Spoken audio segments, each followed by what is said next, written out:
Bonjour, bonjour. Alors aujourd'hui, on va parler un petit fait d'actualité.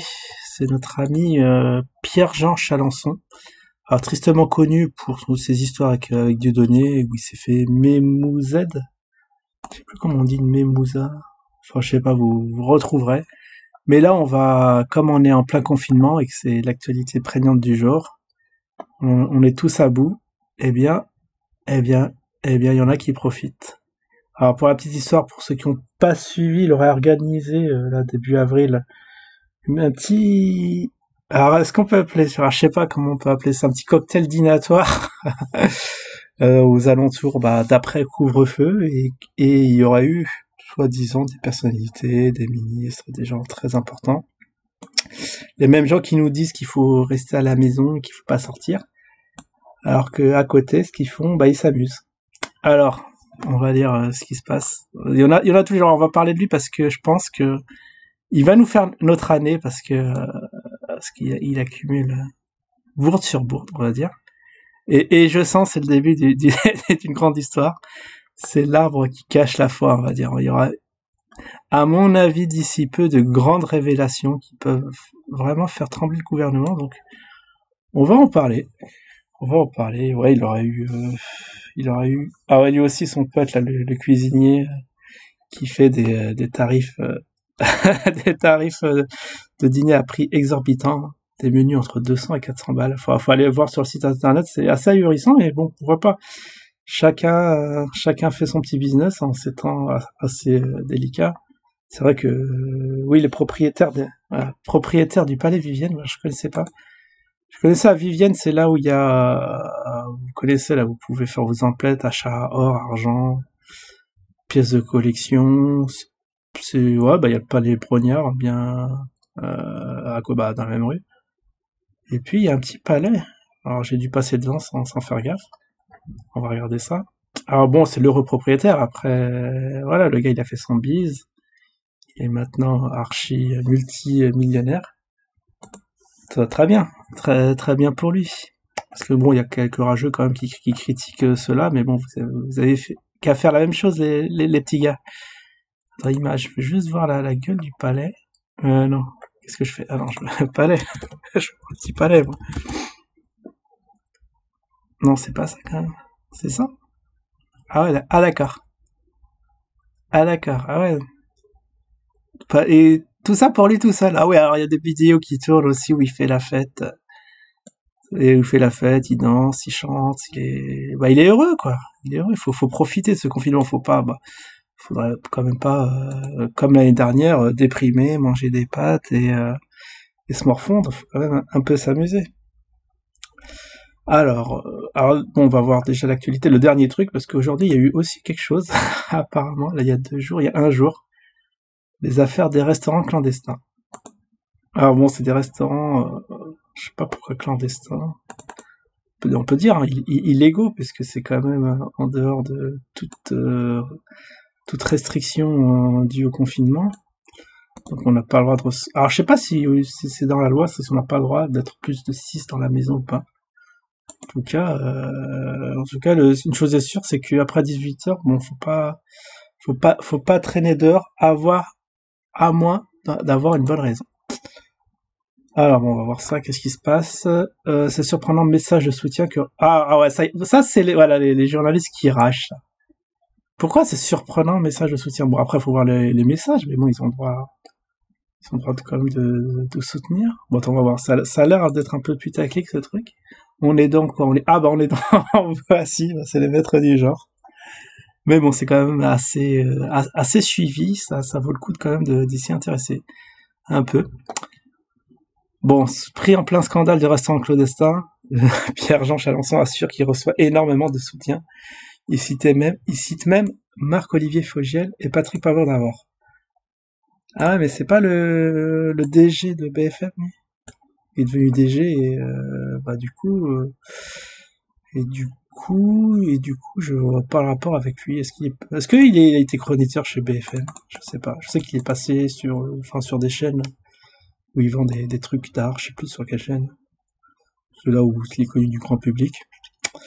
Mais sinon, bon, comme je regarde très peu la télé, là, je peux pas vous montrer les liens. Bah, après, on peut dire c'est les liens du show business. Pourquoi pas. Depuis quelque temps, Jean-Pierre Chalençon vit en plein cauchemar. Bah, ça a pas l'air. Plongé dans l'affaire. En plus, il a été, ouais, aux dernières nouvelles auditionné, ça s'est très bien placé avec la police. Je sais pas, enfin, j'allais dire, j'ai jamais vu malheureux, mais c'est vrai qu'il y avait le truc où il faisait sa chialeuse, mais bon, il a fait une petit truc assez, enfin, le jeu d'acteur était complètement mauvais, donc personne n'y a cru quand il a fait ses petites larmes de crocodile. Mais bon, le plein cauchemar, je crois qu'ils exagèrent un peu les petits gars de chez Voici, mais bon, après, ouais, c'est le coutumier du fait. Plongé dans l'affaire des restaurants clandestins, l'ancien acheteur, ah oui, c'est affaire conflue, a été interrogé par la police et placé en garde à vue le 9 avril. Ouais, bon, ça c'est il y a 5 jours. Dernier pour des faits de mise en danger de la vue d'autrui. Et soupçonné de travail dissimulé. Ah ouais, d'accord, il cumule. Bon, est-ce qu'on peut lui reprocher de faire un peu de blague? Hein? Est-ce qu'on peut lui reprocher ça? Je crois que c'est un peu l'apanage de beaucoup de personnes. Hein. Un peu de blague, un peu de... Voilà, un peu pas de masque à la maison, tout ça. Je crois qu'on va pas lui jeter la pierre, on fait... on est à peu près tous dans la même situation. La veille, Attends, mais je vais pas quand même faire un truc de soutien, mais bon, on va lire, on va voir si c'est disproportionné ou pas par rapport à ce qu'on raconte. La veille, son palais Vivienne a même été perquisitionné. Ah bah dis donc, un coup dur pour le grand collectionneur de Napoléon. Ah bah dis donc, des coups durs comme ça, j'en voudrais tous les jours. Qui est soupçonné d'avoir organisé un dîner le 1er avril. Ah ouais, non mais c'est vrai, ouais, c'est vrai qu'il avait dit que c'était un poisson d'avril, cette affaire. Mais je sais pas, le dîner c'est le 1er avril ou le 2, je sais plus. Je sais plus, avec les dates, faut être très précis quand même. Avec la complexité du chef Christophe Leroy, lui aussi, ça doit être un bon petit troll, bien comme il faudra le suivre, hein. On va suivre son actualité aussi. Dans les colonnes de l'Obs, celui qui fait bondir l'Élysée, je crois qu'ils ont rien à foutre à l'Élysée, en évoquant la présence d'un ministre de fameux repas, ouais, ça c'est un peu grave, s'est encore une fois confié sur ce qu'il avait dit aux forces de l'ordre. La vérité, le chef Christophe Leroy, que je connaissais, qui m'avait invité à des soirées, m'a dit qu'il avait créé un club où il organisait des repas. A-t-il expliqué, il m'a proposé d'en faire au palais. D'accord. Je pensais qu'il serait intéressant d'y faire venir des patrons, des journalistes, pour faire connaître le lieu, ce soir-là. 24 personnes ont dîné pour, je crois, ouais, je crois, 210 €. Faut pas se tromper, hein. Dans 600 mètres carrés. L'invitation a commencé à 17h30 et s'était terminée à 23h40. Ouais, à moins d'y avoir amené des sacs de couchage, c'est un peu borderline cette histoire. Il n'y a pas eu de fête. Il n'y a pas eu de fête. Pas de musique, rien. J'ai même pas touché. J'ai pas touché 1 € sur cette soirée.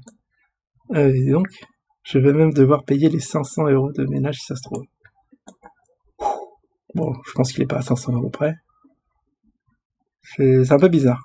Jean-Pierre Chalençon, très soutenu. Ah voilà, c'est là qu'on va, on va venir au fait. Désormais pointé du doigt et en première ligne avec le chef Christophe Leroy.